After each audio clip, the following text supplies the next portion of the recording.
Hello students, आज का हमारा क्लास है आर.एस. अग्रवाल के क्लास 8 के बुक मैथ का। इस वीडियो में आपको रेशनल नंबर समझाया गया था कि रेशनल नंबर किसे होते हैं। आई होप कि आपको समझ में अच्छे से आया होगा।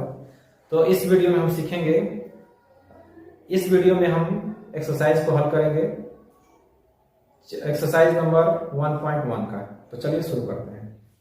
तो पहला कंडीशन में कह रहा है कि -3/5 को हमको बनाना है 20 डिनोमिनेटर। तो जब इस डिनोमिनेटर को 5 से हमको 20 बनाना है, तो कंडीशन में देखिए कह रहा है कि जब कोई भी रेशनल नंबर p/q के रूप में होता है, यदि इसमें m का मल्टीप्लाई हुआ है और तो ऊपर भी m का मल्टीप्लाई होगा। और याद रखिएगा कि m हमेशा नॉन जीरोज होता है। क्या होता है? नॉन जीरोज होता है, इंटीजर। ये नॉन जीरो इंटीजर होता है। ठीक है, तो देखिए ध्यान से, इस क्वेश्चन में 5 में कितने का हम मल्टीप्लाई कर देंगे तो 20 हो जाएगा, तो 4 का मल्टीप्लाई कर देंगे तो 20 हो जाएगा। तो कंडीशन से हमारा समझ में आ रहा है कि जब Q में 4 का मल्टीप्लाई हुआ है तो P में भी हम 4 का मल्टीप्लाई करेंगे। तो कंडीशन से यह समझ में आया कि 3/5 मल्टीप्लाई 4/4 इज इक्वल टू कितना? ये डिनोमिनेटर हमारा 20 हो गया, तो न्यूमरेटर कितना हो जाएगा? 12 हो जाएगा। ये हमारा पहले का आंसर हो जाएगा। उसी तरह से सेकंड क्वेश्चन देखिए।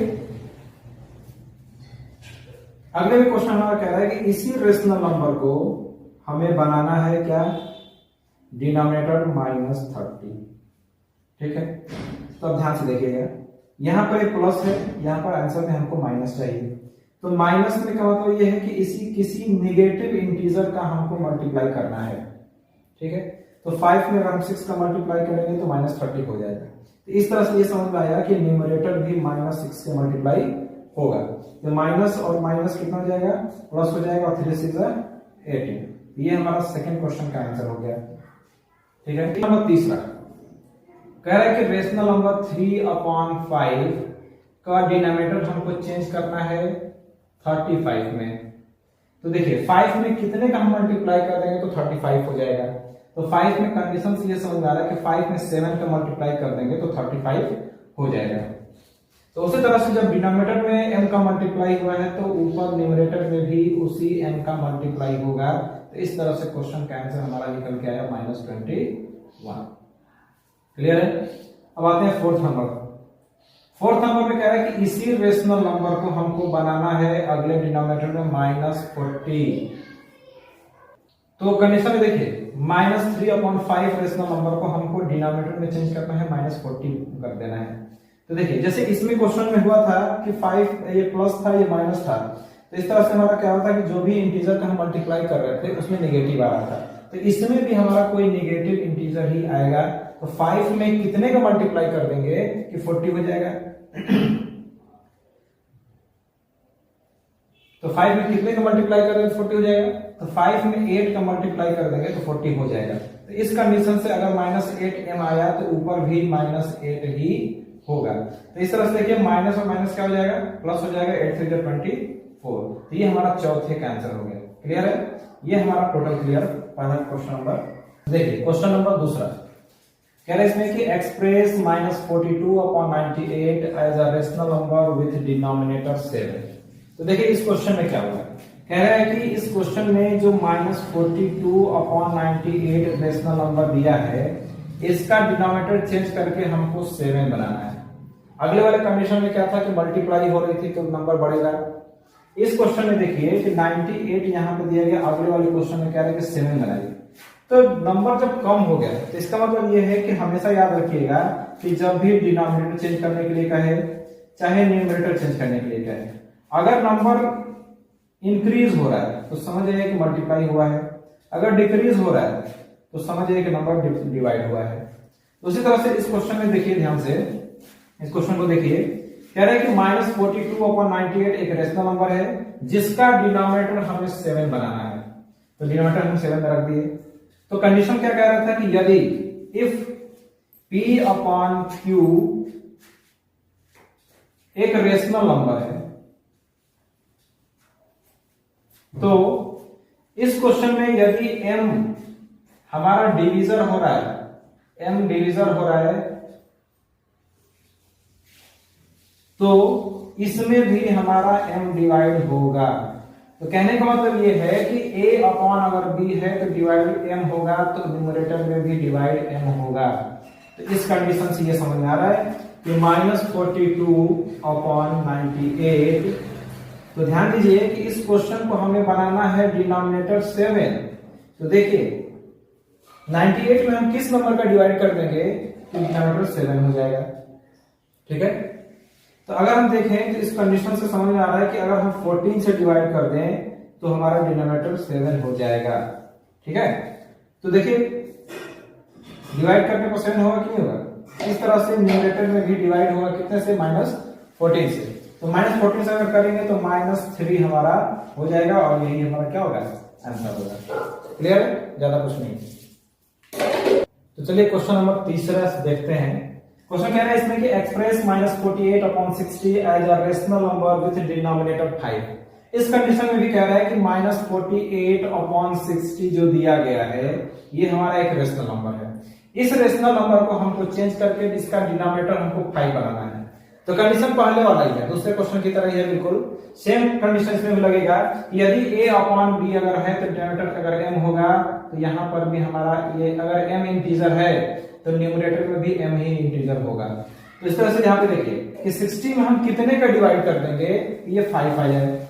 तो कंडीशन देखिए कि अगर हम इसमें 12 का डिवाइड कर देते हैं तो न्यूमरेटर में भी 12 का डिवाइड करेंगे। तो इस तरह से यहाँ पर अगर 12 का डिवाइड करते हैं तो डिनोमिनेटर हमारा 5 आया है, तो न्यूमरेटर में कितना हो जाएगा, -4। क्लियर है, ये हमारा थर्ड का आंसर है। क्वेश्चन नंबर 4 कह रहा है इसमें कि express each of the following rational number in standard form. देखिए स्टैंडर्ड फॉर्म का मतलब ये है कि सिंपलेस्ट फॉर्म में चेंज करना है। तो क्वेश्चन में हमारा पहला कंडीशन दिया है कि -12 अपॉन 30। देखिए इस क्वेश्चन को करने के लिए हमारे पास कई तरीके होते हैं। बेसिकली हम आपको 2 तरीके बताएंगे। इसमें देखिएगा सीधी सीधी बात यह है कि अगर हमारे पास इसको सिंपलेस्ट फॉर्म में चेंज करने के लिए कह रहा है तो क्या करना है कि एक ऐसी बड़ी से बड़ी संख्या लेना है जो इन दोनों को काट दे, उसके बाद फिर कटेगा दूसरी नंबर से।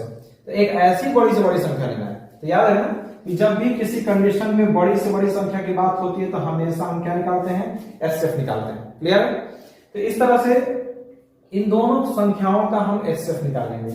तो इन दोनों संख्याओं का एचसीएफ निकाल लेंगे या फिर हम कह सकते हैं कि कॉमन डिवीजर निकाल लेंगे। क्लियर है,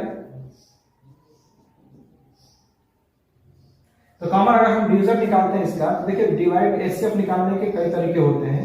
तो देखिए हमारे डिवीजन मेथड से कि 12 2 24 6 बचा, इसको हम लोग करेंगे 12 में, तो 6 2 12।